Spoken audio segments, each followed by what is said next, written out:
Herkese merhaba. Bu videoda topla çarpım yani sum product fonksiyonu ile istediğimiz verileri getirmeyi göstereceğim. Excel'de bir tablodan herhangi bir hücreye istediğimiz verileri getirmeyi göstereceğim. Topla çarpım fonksiyonu ne işe yarıyor? İki diziyi karşılıklı olarak çarparak çarpımların toplamını alıyor. Ne demek bu? Şöyle bir örnek üzerinden göstereyim. Hisse adedim var, hisse birim fiyatları ve toplam hisse değeri sütunları var. Şurada formül var. Hisse adediyle hisse birim fiyatını çarpıp toplam hisse değerini buluyoruz. Daha sonra da bunları toplayıp toplam hisse değerlerinin rakamını buluyoruz. 43.749'muş. Şurada da topla fonksiyonu var.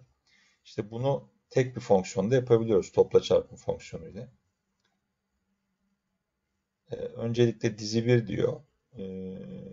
Çarpımlarını alıp toplamını almak istediğim birinci veri grubunu seçiyorum. A2, A12 aralığı. İkinci aralıkta B2, B12 aralığı. Şöyle yapalım. Silelim bunu. Eşittir. Topla çarpım. Dizi 1 diyor. A2 ile A12 seçtim. Noktalı virgül. B2 ile B12'yi seçtim ve parantezi kapattım. Yani buradaki işlemi tek bir fonksiyonla yapabiliyoruz. Topla çarpım fonksiyonu ile. Aynı sonucu veriyor. Şimdi bu örnekte biraz daha farklı bir mantıksal sınama ekleyerek kullanacağım bunu. Burada nasıl bir tablom var? Satışçılar tablosu var. Burada plasiyerler. Burada da Ocak, Şubat, Mart, Nisan'da yaptığı satışlar var. Amacım buradaki A20 hücresindeki plasiyere göre, mesela burada plasiyer C seçin. Bakın burada otomatik buradaki plasiyer C'lerin toplamı geliyor. Bakın ne kadarmış? 267.068. Buraya da o geliyor. Burada seçeceğim plasiyere göre buraya otomatik topla çarpım fonksiyonu ile bu tablodaki toplam Ocak, Şubat, Mart, Nisan satışlarını getirmek amacım. Plasiyer B'de 2 tane olduğu için yine onu seçelim.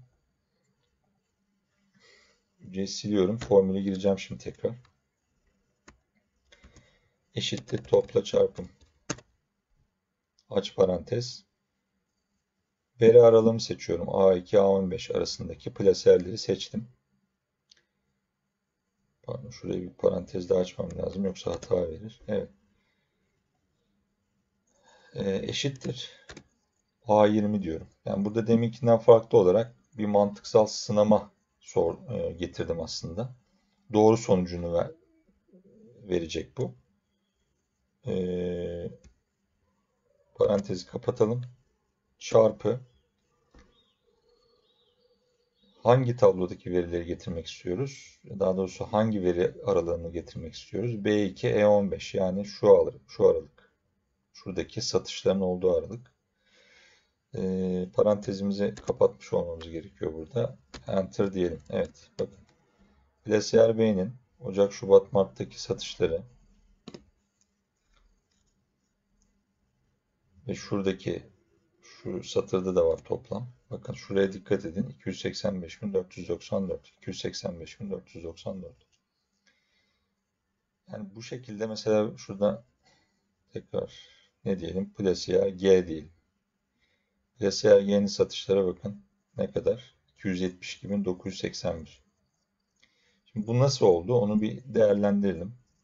Formülü şöyle seçtiğimiz zaman hücreyi formüller diyelim. Formülü değerlendir diyelim. Biraz anlatmaya çalışayım. Formülü değerlendir dediğiniz zaman formülün eğer hata almadıysa ya da aldıysa da hata diye görünüyor zaten. Buradan ilgili hataları bulup düzeltebilirsiniz. Bununla ilgili de ayrı bir video çekerim belki. Şimdi değerlendir diyelim. Bakalım neler çıkacak. Diyor ki plasiyer A, B, C işte D. Bütün plasiyerleri öncelikle değerlendirdi. Sonra da bir daha değerlendir diyelim. Bakın yanlış, yanlış, yanlış, yanlış, doğru, yanlış, yanlış sonuçlanıyor. Niye?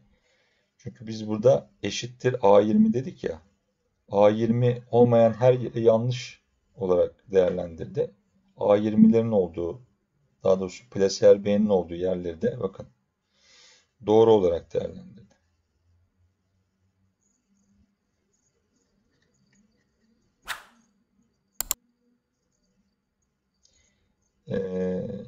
Bir daha değerlendir diyelim.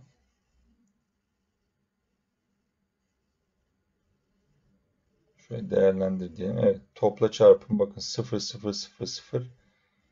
Daha sonra şu verileri getirdi.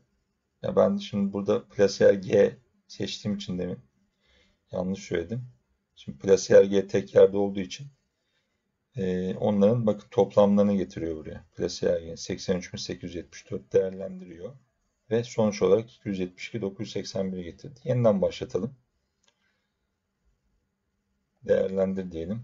İşte bakın burada görüyor. Bütün hepsini değerlendiriyor. Yanlış, yanlış, yanlış, yanlış. Bir tanesi doğru. Çünkü biz burada plasiyer G'yi seçtik.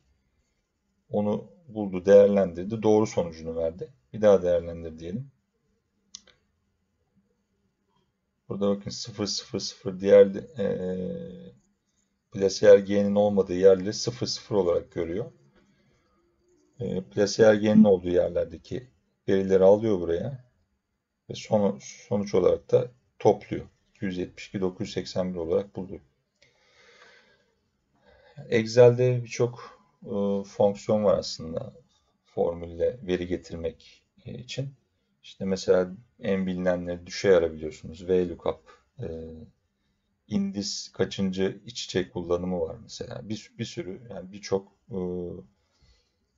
fonksiyon var. Aslında yeni Excel versiyonlarında da birçok çapraz ara var mesela. Onu yeni Excel versiyonlarında Microsoft 360'da gayet güzel kullanılıyor. Onunla ilgili de belki bir video çekerim. Şimdilik videoyu sonlandıralım. Sonraki videolarda görüşmek üzere. Hoşça kalın.